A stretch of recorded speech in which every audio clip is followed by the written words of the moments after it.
So last week, we meet with the mayor of Bonita Springs. We've known each other, we run in the same circles. We invite him in, meeting, we get to know each other. He invites me then on his boat for his birthday, but then one of the guys calls me on Monday and says, hey, I'd love for you to speak to my class on Tuesday night. And dude, that's what it happens, right? Everything's all interconnected. You just gotta do, and doors will open.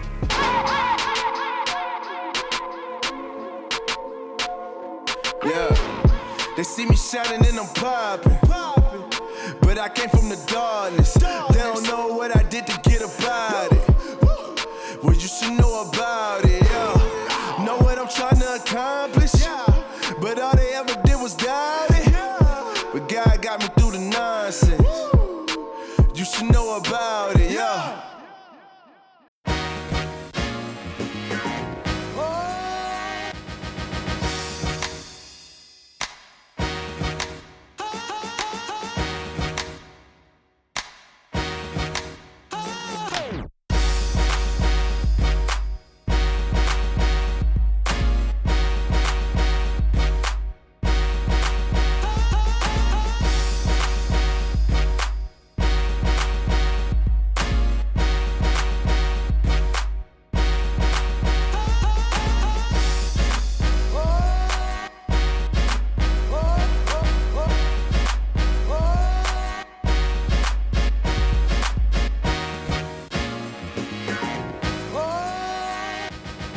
I appreciate you carving out some time to be with me. Yeah, I think the world of Gary, he thinks the world of you, so. It's pretty amazing. I didn't realize you were a business manager. Yeah. I think highly of business managers. I don't know. I didn't have any experience in business, but I didn't run into my first business manager until our fleet relationship was with. Yep. And so I met their business manager for Florida, and this guy's a freaking rock star. Business managers, like whatever. I'm like, I want a business manager. I mean, so if you were a business manager, that's crazy. So what was your impression this morning? The environment, the guys, the message? My first impression was I observe a lot of things that this is different. It's unique. First thing I always gravitate to is what's on the wall. The Steve Jobs pictures, Zig Ziglar, Will Smith. You're like, okay, you don't see that in the contracting business. Okay, so this is not your typical contracting business. So when was first telling me about you, I'm going to say probably 3 or 4 months ago, he was like, we need to get you guys together. Yeah. Just meet, get to know each other, see where it goes, see what happens. Oh, by the way, he has an Orlando operation too. You're in Orlando. You never know how that may work out. So I'm like, cool, yeah, let's do that. I'm always about meeting people, expanding my network, learning, creating new horizons, and just see where it takes it from there. So the full story, might as well go into. I started in the business at 17 years old. I started when I was 13. I started playing baseball, and I didn't know this about myself, but in the rearview mirror, looking back, I just wanted to win. I'm obsessed. Competitive drive. In 2015, I had some things happen to me that made me try and understand what kind of a person I am, or people, from a psychological, neurological, it's just this life meaning type thing. And so a lot of the things that I'm going to speak to and explain is stuff that I know today that I didn't know back then. But I grew up in New York City, and my dad is an insane drug addict. Like, he was probably the smartest person I've ever met in my life. He could be probably the wealthiest person I know, but he gives all of his money to drugs. And I can say that because he's a partner in his dice game, or whatever the game is. And his partner has about $50 million, and he lives in the Upper West Side, and he's got two Rolls-Royce fans. Did you grow up in New York? Yeah, it was amazing. But anyways, so my dad is this Italian by heritage, this Italian guy, picture 1970s New York City, jogging sweatsuits, gold chain, just super driven by significance. And so as I was raised, like I know now today that, you are, a product of your environment, right? So as I was raised, my mom came and took me and my 2 sisters away from my dad when I was about 5 years old. But I had seen how my dad had lived for these previous 5 years. What I would find out about myself that would be a big problem later, is that I was ingrained to be driven by significance. Yeah. And so when I wanted to win, but I wanted in baseball, 13 years old, but I wanted the glory of winning. I wanted the championships. I wanted to be a Major League Baseball player. And so I was driven. I was extraordinarily driven. I mean, I was on 4 teams at once. At 13 years old, I never picked up a bat, and I practiced 7 days a week until I could, be the best or be the fastest or throw the hardest. My junior year of high school, I had a couple offers, Dartmouth, FGCU to play, but I really pulled my hamstring really bad. I was actually... You're a pitcher, right? And I played center field. And I thought I went in to see a trainer, and he said, you're good to go, just go and stretch and ice, and the next game I pulled it basically off the bone. So I couldn't run, I could barely walk for the next 15 months. And so my whole world was just crashing around, everything that I had ever wanted is there. And so I'm trying to figure out, I'm 16 years old, and I'm trying to figure out how, what the next step is, right? So then I get back on the horse. It's Christmas of my senior year, winter break, and coming back into school, I get in a little bit of trouble. But I still can't really play. It's 2006. My mom and my stepfather were heavily invested in real estate. They shouldn't have been, but they owned about 14 properties, 13 rentals. All of them were on adjustable rate mortgages they took out 2002, 2003. We know where that's going. So now it's 2006, and I'm about to graduate, and my mom says, hey, we're losing all the properties. The houses, our living house is going into foreclosure. So now, I know that I can still play at the next level, but now I got to play at a JUCO level because I just got into junior college because I just got into some trouble. I'm still hurt. I have to take out student loans. My parents don't have money. I have to work 2 jobs. I have to practice. I have to rehab. I have to play and go to school. And not that I wasn't willing to do it all, but I know that the best thing that I can do that summer is save some money. So my buddy sees a truck going down the road that is an AC truck, and it says, now hiring, will train. And so my buddy gets a job there. And he's making $400 a week cash, riding around with the owner, no bills, 17 years old. And so I said, dude, I need that job. You're a junior in high school. At that point, that's jackpot, right? You're a junior in high school, I'm a senior. I need to save this money. Right. And so I start trying to get a job the end of May. The owner hires me July 7th of 06. And my buddy was riding around with him, so he did a cake job, and I got stuck on the rooftops and in the trenches and, being the standard helper. Yep. And at that point in my life, I was extremely shy. I didn't think, I wasn't a sales guy. I was afraid of girls. I was extremely insecure. I didn't know. Now I can look back and say my foundation was gone, everything, right? Right. But what I got really good at was interacting and helping people. I started, we would go on calls and we would do installs, and the guy that was training me at the time, I was a helper for him. He was a lead installer. He was a crazy drug addict too, right? He'd just go on these coke binges. But anyways, so, I would be working with him, and he would be bitching about how hot the attic was or how tight the space was, and I'm like, dude, all that bitching you just did, we could have got the damn thing done already. Let's go. And so I got really good at helping people and communicating. And when a customer would say, hey, what's wrong with my unit? I'd say, well, this happened or that happened. And I wasn't shy. I could have that conversation. Well, then this guy, the guy I'm working with, his name's Billy. He goes and has a drug binge, and he disappears for a week. And so the owner says, hey, I don't know if you're ready or not yet. It's September, 3 months later. He says, but, I can't, Billy's gone, I fired him. It's going to take me too long. We're coming into the winter. It's going to take me too long to hire anybody. You should be ready. Why don't you do installs? And I'll tell you what, if you're willing to forego going to college at least another semester, I'll pay you $50,000 a year. Right? And I'm 17 years old. This was right after you graduated, or you were still? Okay. Yeah, no, I graduated that summer. Right? And so, but I had made the decision, okay, I skipped that step. I decided to take off a semester and save more money. Right. These things still weren't shaping up. And so I stay on the lead installer. About 2 months later, we hire an installer. Thank you. 2 months later, we hire an installer, and he says, hey, you know what?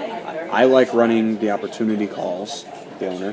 So I'm going to give you all the new system maintenances. So I'm going to pull you out an install. I'm going to put you on these new system maintenances. And we have an installer coming in. So then I learn maintenance. And then off of maintenance, I learn service.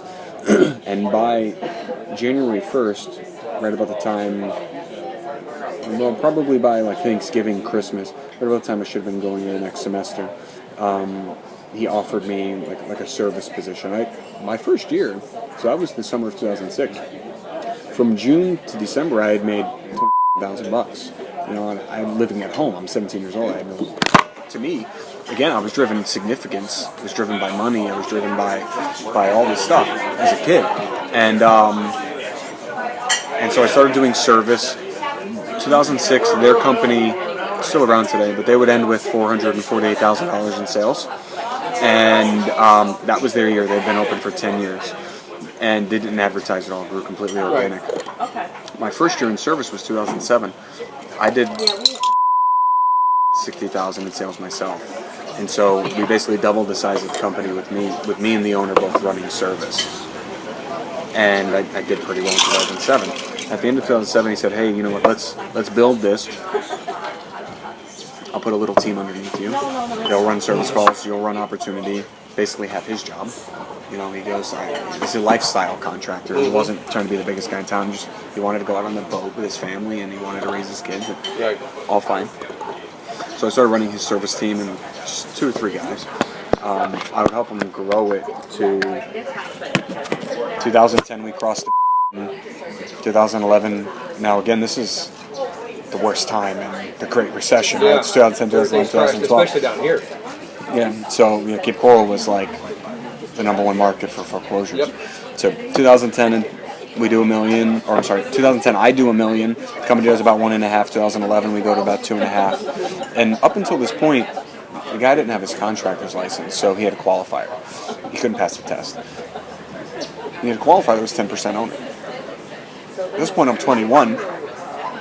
I was a year ahead in school, so all my friends are starting to graduate college, starting to get their degrees. I'm just an AC guy. I'm doing super well. I mean, I'm making insane money for being 21, spending it all, because I never had money in my life up until that point. And all my friends are graduating degrees, so I go to the owner and say, "Hey, let me have that guy's position. He doesn't come in. Let me buy his 10%. Let me be the qualifier. We'll build this thing together. You can go and do whatever you want to do." And he says, yeah, let's talk about it. Anyways, 5-6 conversations later, he leads me on to believe that it's going to happen. He doesn't let me become a contractor, so I just go and take the test myself without his permission. I did it on my holiday, my vacation time, and January 1, 2012 comes, and we had an employee meeting every year, and so I'm meeting with him and his wife. There were 45 owners, and I said, "Hey," she's named. I said, "Hey, let's talk about the partnership." There's a bird. I said, "Let's talk about the 10% I want to buy. Name your price, take it out of my check for 5 years, whatever. Like, let's work out some deal where I can get 10%. And he goes, "Yeah, we'll talk about it. But his wife says, it's the first time she'd ever been present for this conversation. Her arms go up. "We're not building this company for your future. We're building it for our kids." And I wasn't upset. That was an aha moment, right? She said, "Well, now I know." I figured at that point, my dad, I still talk to him, but my dad had been saying, "They're just leading you on, you should leave, blah, blah, blah." But it's 2012. That was a confirmation time. Yeah, but in 2012, I'm dating my current wife at the time. Her dad's a big builder in Naples.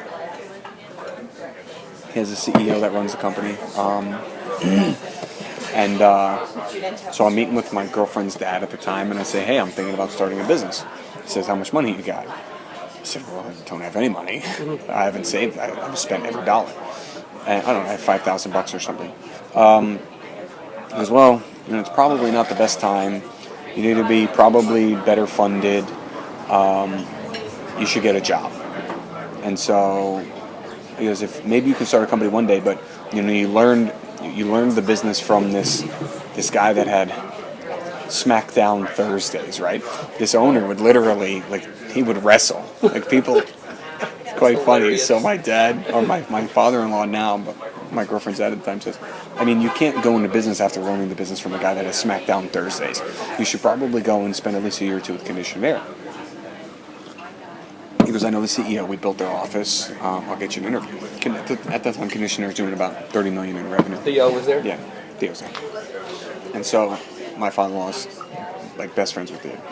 And so he goes, I'll get you an interview with Theo, and Keith was his president. Yep. You can interview with Theo and Keith. Keith left now, but you can interview with Theo and Keith, and you can learn the business the right way from them. I said, fine, makes sense. So he gets me an interview, and I go to the interview, and at this point I know I'm a sales guy. Like, you know, I'm not necessarily from a job description, but personality-wise, Right. I can sell anything. Yeah. And so I'm in there in my suit and telling them about how they need me on their team. And they're like, well, you know, we only have super polished people that have been with the company for 6 or 8 years, or they're service engineers or system engineers, whatever they call. And so he goes, but, you know, I really like you. I like your drive. I like your enthusiasm. I like your knowledge. You know, you've gone from nothing to something. What I'd like to do is I'd like you to get the experience as an entry-level guy and work your way up through the company. I said, hey, man, that's all I want. I don't want any special treatment. I'll go and work my whole way up through whatever. And he goes, great, I'll meet you with the service managers. So send down, meet your service manager, we'll get you a job offer. So 2 weeks go by, 3 weeks go by, no job offer. So my father-in-law tells me, hey, you should email the service manager and copy Theo. So I emailed the service manager, hey, just checking in. You know, I'm super interested in starting. You know, how can we make this work?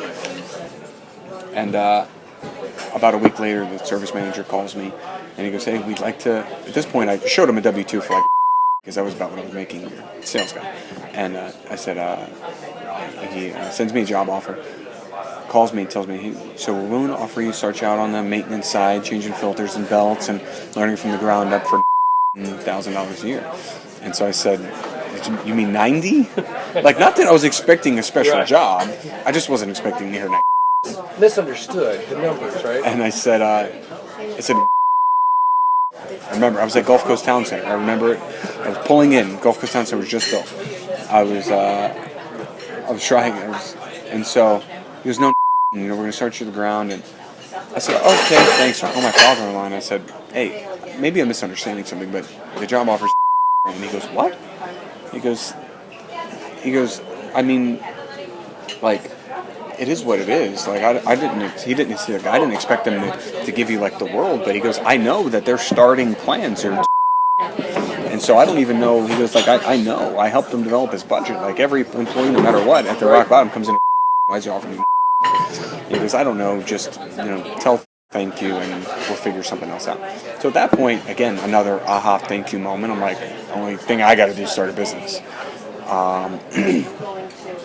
And so, but now it's April, and I've got no money, $5,000, and this is not everybody knows this version of the story, right? So, but what I had done is I really learned online poker really well, and for the last year and a half, I'd been playing online, just goofing around initially, but then a local guy, his name's John Dolan, he would end up taking 6th in the main event, World Series of Poker 2010. He would shadow me online, so I learned how to play online poker through him.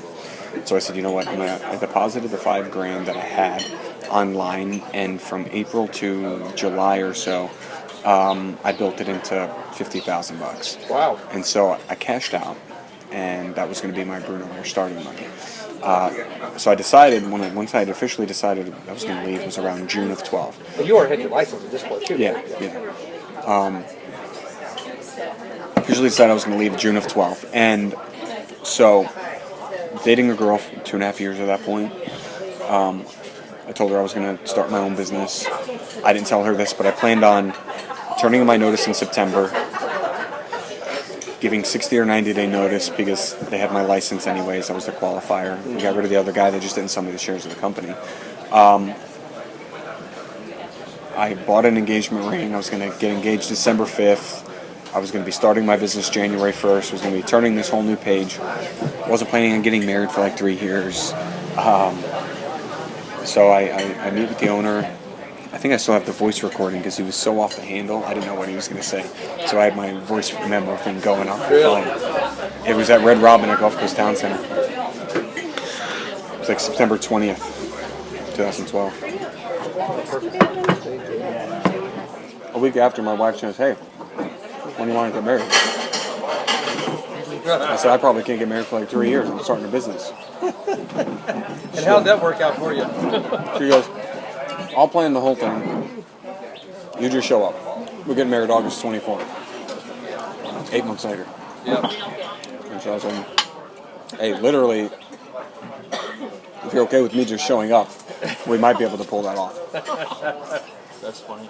And so we're going to get married that August. But I started the business January 1. That's awesome, man. You just got to show up. I need to find me one of those. No kidding, man. Thank God for Pinterest, right? I had to pay the bills too, but show up with a check. Sorry, 51,000 bucks. I think we spent 10 grand on the wedding. So I shot Bruno Air on $41,000. ABR, bro. Always be recruiting.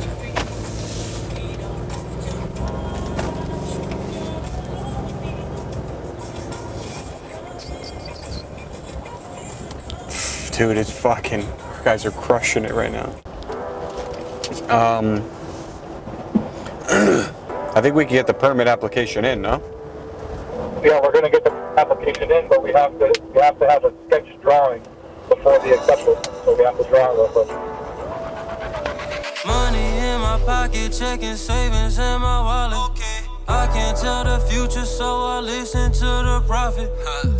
I can see it before I saw it. I can see it, I can see it, I can see it, I can see it. I ain't stopping it. The only one that I fuck with. Don't stress me out over dumb shit. Won't cash it out on no dumb shit. Yeah, you got what I need and you know I mean that. Yeah, if I hate it and leave, then you know I'll be back. I like it when you miss me on your body. I like it that you get me like nobody else. Make me melt, cause them other bitches sorry for them other bitches blowing riches in the party. She said you done had a long day, baby, let me get up on